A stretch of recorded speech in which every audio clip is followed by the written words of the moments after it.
That means कि जिसको ABCD भी नहीं आती है उसको हम बताएंगे बिल्कुल एबीसीडी से लेके हम लास्ट तक जैसे स्पीकिंग करेंगे वो सब कुछ बताएंगे हम। तो चलिए स्टार्ट करते हैं आज के लेसन।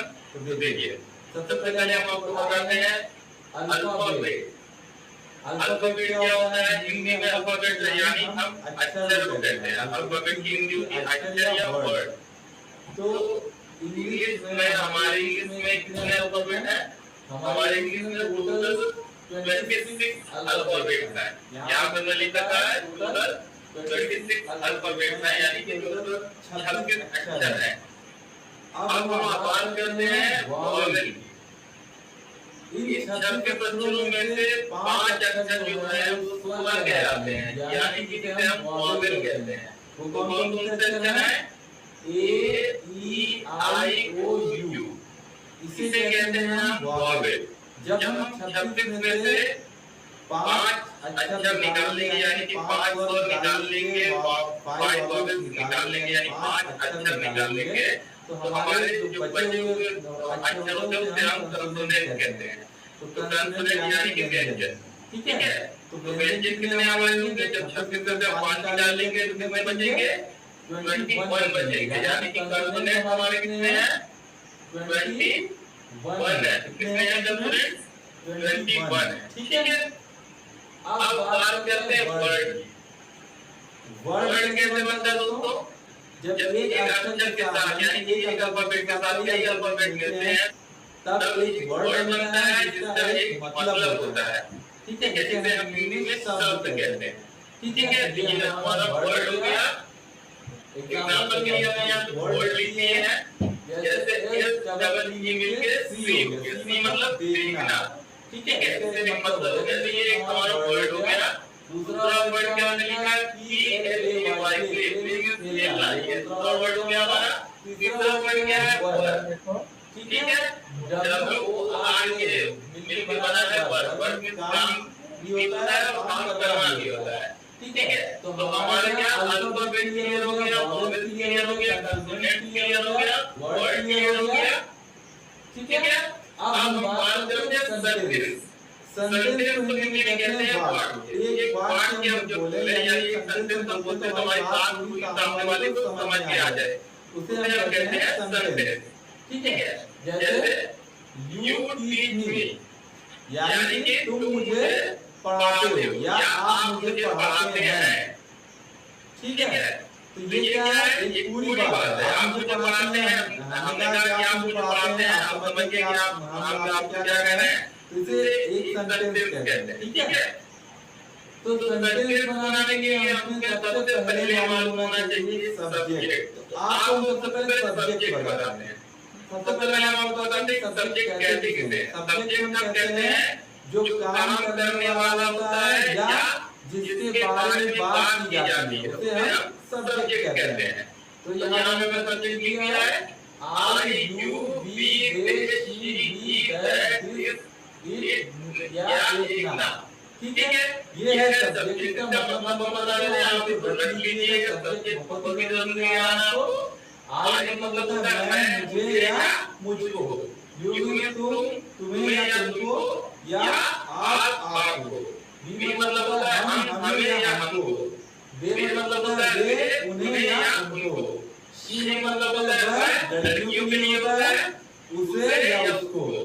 ही मतलब होता है ये लड़कों के लिए होता है, इसका मतलब होता है उसे या उसको। दैट मतलब होता है, ठीक है, ये सब के लिए यूज कर सकते हैं। जिस मतलब यह होता है और इसका मतलब भी यह होता है। नाम तो आप जानते हैं, यानी कोई नाम, किसी का नाम। तो ये हो गया सब्जेक्ट। सब्जेक्ट क्लियर है। अब हमारा सब्जेक्ट क्लियर हो गया। ठीक है, तो सब्जेक्ट के आगे हमने ऑब्जेक्ट लिख दिया है। वर्ब भी बहुत क्या मतलब है कि वर्ब क्या है। ऑब्जेक्ट लिख दिया है तो ऑब्जेक्ट हम बताते हैं आपको। ऑब्जेक्ट यानी कि जिसके बारे में हम बात करते हैं।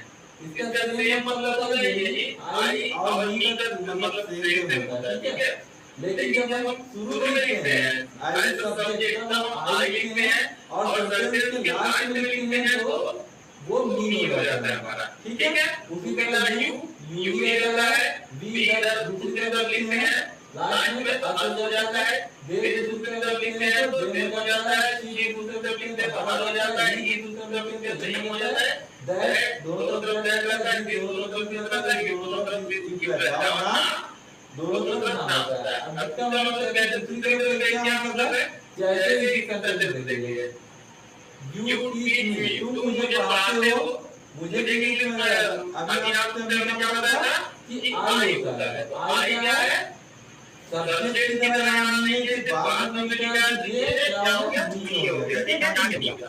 ठीक उसी तरह अगर मैं कहूं कि मैं तुम्हें पढ़ाता हूं, ठीक है, तो यू दोनों तरफ यू रहता है, अगर मैं कहूं कि मैं पढ़ाता हूं, आई टीच देम, तो उन्हें नहीं करने का मतलब दे बताएगी। लेकिन जब हम दूसरी तरफ लिखेंगे, जब हम दूसरी तरफ लिखा ऑब्जेक्ट की तरह नहीं किया तो क्या हो गया, देम हो गया।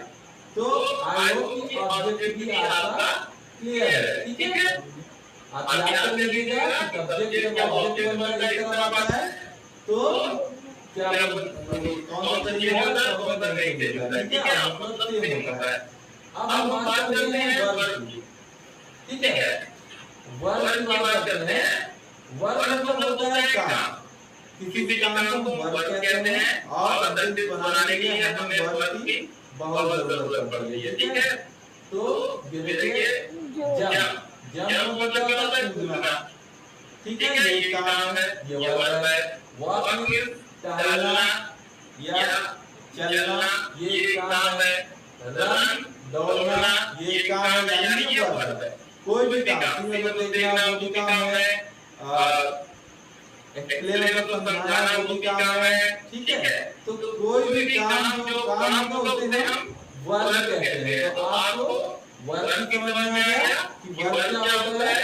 अब यहाँ पे हमने लिख रखा है ये माई और माई, ये हमारा पोजीशन है। पोजीशन मतलब कोई चीज हमारी है या किसी और की है, किसी का भी पोजीशन दिखाता है, ठीक है, दिखाता है। माई मेरा होता है, ठीक है, और माई मेरा होता है, ठीक है। योर तुम्हारा या तुम्हारा जो यूज तुम्हारा यहाँ होता है, तुम्हारा होता है। अब उसमें हमारा यहाँ होता है, ये कितना यूज होता है, दिया कितना यूज होता है, उसका अलग उसका यूज होता है और हर चीज में उसका यूज होता है। ये उसका यूज होता है, ये जल्दी करता है, जल्दी करता है, इसका मतलब होता है उनका गलत है, इसका यूज होता है और अलग क्या है, इसका या इसकी होता है। इसका मतलब है ये दो दैट के दोनों तरफ रहता है, इसकी दोनों तरफ रहता है। अब देखिए हम कहां माई यूज करें और कहां माई यूज करें, ये हमें पता होना चाहिए। अगर हम कह रहे हैं ये मार्कर मेरा है तो क्या कहेंगे, दिस इज माय मार्कर, ठीक है। तो माई के साथ और माई के साथ जो चीज है यानी जो थिंग है जिसका हम निकालना वो लगा हुआ है, ठीक है, दिस इज माय मार्कर, ठीक है। और अगर हमें कहना है दिस मार्कर इज माइन, ये मार्कर मेरा है, तो हम माइन लगा सकते हैं, यानी कि माइन के बाद सामान नहीं होता है, पहले ही सामान के बारे में हम जिक्र कर रहे हैं, उसके बाद माइन लगाते हैं, ठीक है। अब देखते हैं एग्जांपल, ठीक है। अगर आप कहना है ये तुम्हारा मार्कर है तो हम कहेंगे दिस इज योर मार्कर। अगर हम कहना है ये मार्कर है तो हम कहेंगे दिस मार्कर इज योर। उसी तरह अगर हम कहना है ये हमारा मार्कर है तो हम कहेंगे दिस इज आवर मार्कर, ठीक है। अगर हम कहना है ये मार्कर हमारा है, ठीक है, तो हम कहेंगे दिस मार्कर इज आवर, ठीक है। उसी तरह दियर है, अगर हम कहना है ये उनका मार्कर है तो हम कहेंगे दिस इज दियर मार्कर। अगर हम कहना है ये मार्कर है तो हम कहेंगे दिस मार्कर इज दियर। तो आज ये क्लियर हो गया हमारा, ठीक है। लगेंगे ये बहुत अच्छा है, दोनों तरफ के चीज लगाएंगे, ठीक है। अब हम आपको खुद बनवाना है, लेकिन आपको याद करना है, बिल्कुल याद होना चाहिए आपको। माई सेल्फ यानी मैं खुद, ठीक है। इसका मतलब आपको याद करना है, माई सेल्फ यानी मैं खुद, योरसेल्फ तुम खुद या आप खुद, आवरसेल्फ हम खुद, ठीक है, हम खुद, इसका मतलब है हम खुद। देमसेल्फ वे खुद, हरसेल्फ वह खुद लड़की के लिए, हरसेल्फ वह खुद लड़की के लिए। हिमसेल्फ का मतलब होता है वह खुद, लेकिन ये लड़कों के लिए होता है। इटसेल्फ इसका मतलब होता है अपने आप, ठीक है। तो ये देखिए तो आपको याद करना है, बिल्कुल याद करना है, आपको सीखना है, बोला जाता है 150 इंग्लिश, तो आपको ये याद रखें, पक्का याद रखें, ठीक है। गणना करना है कौन से टेंस में किस सब्जेक्ट के साथ क्या हेल्पिंग वर्ब आती है। तो देखिए अगर सब्जेक्ट आई हो तो प्रेजेंट में किसके साथ कौन सी हेल्पिंग वर्ब आएगी, and, do, have, had been, ठीक है। और पास्ट में किसके साथ कौन सी हेल्पिंग वर्ब आएगी, वाज, डिड, हैड बीन। कोई सा भी सब्जेक्ट हो फ्यूचर में हेल्पिंग वर्ब यही आएगी सबके साथ, विल, विल बी, ठीक है, will be, will have been, ठीक है। अगर सब्जेक्ट यू, वी, दे इन तीनों में से एक है तो प्रेजेंट टेंस में हम कितना हेल्पिंग वर्ब बताएंगे, आर, डू, हैव बीन, ठीक है। पास्ट में बताएंगे वर्ब, डिड, हैड बीन, और फ्यूचर में सेम बताएंगे, विल बी, हैव बीन। अगर सब्जेक्ट ही इज है या कोई नाम होगा, एक नाम होगा प्रेजेंट क्या होगा, इज, जस्ट, हैज बीन, ये आ गया, ठीक है। और पास्ट में क्या आ गया, वाज, डिड, हैड बीन, इनमें से एक आ गया, ठीक है। और फ्यूचर में सेम बताएंगे, विल बी, हैव बीन। इस तरह से आपको हेल्पिंग वर्ब बताना है। अगले लेसन में आपको बताएंगे कि सेंटेंस बनाते कैसे हैं, ठीक है। आई होप कि आपको ये लेसन आप बिल्कुल समझ गए होंगे, आपको कोई डाउट नहीं होगा कहीं से भी।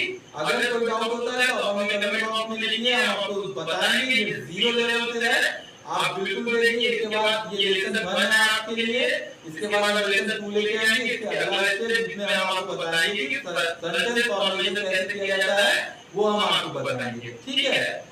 तो दोस्तों उम्मीद करते हैं कि आपको ये वीडियो पसंद आई होगी। अगर आप हमारे चैनल पर नए हैं तो हमारे चैनल को सब्सक्राइब करें और इसे ज्यादा से ज्यादा शेयर करें ताकि वे जो इसका फायदा उठा सकें, जिन्हें ABCD नहीं आती है, जो 0 लेवल से स्टार्ट करना चाहते हैं, जिनको कुछ भी इंग्लिश के बारे में नॉलेज नहीं है, उनको भी आप फायदा पहुंचाएं, ठीक है, ताकि सभी लोग इंग्लिश बोल सकें। Thank you for watching.